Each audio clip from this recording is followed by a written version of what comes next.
They don't care much about socioeconomic status. It doesn't seem to be part of their selection method, generally speaking. I think that part of that is also the ability of women to select for male health. It's something like that, because it isn't only that, because if you're healthy and energetic, you're much more likely to be successful, because it's very hard to be successful if you're ill, obviously. I mean, so, because the competition is just too high. And both genders, both sexes select each other for attractiveness, both select for intelligence, both select for personality, although there are differences there in terms of what's stressed.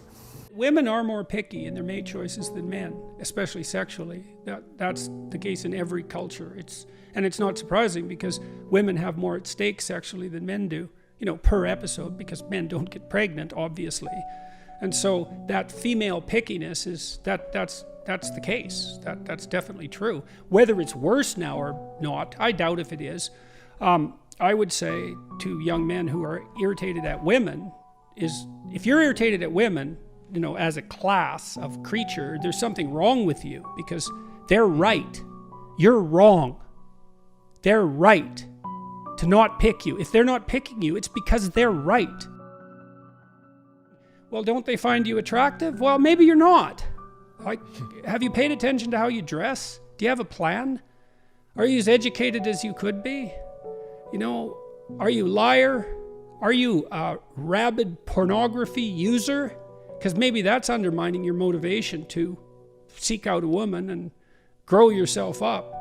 It's like, if you're rejected constantly and you're out there really trying, you know, because that's another thing to ask yourself is, well, how many women have you actually asked out?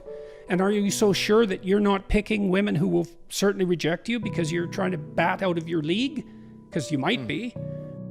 Be a little stronger, dress a little better, speak a little more clearly, aim a little higher, and practice that, you know, and that'll work. Pornography is a big problem. It's a big problem. It's a real curse, that pornography, in my opinion, because it's an easy out.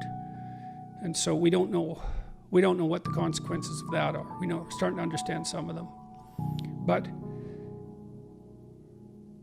if you were better, you'd be more successful with women. Yeah. So you have to have that in your mind. And you cannot be angry at women.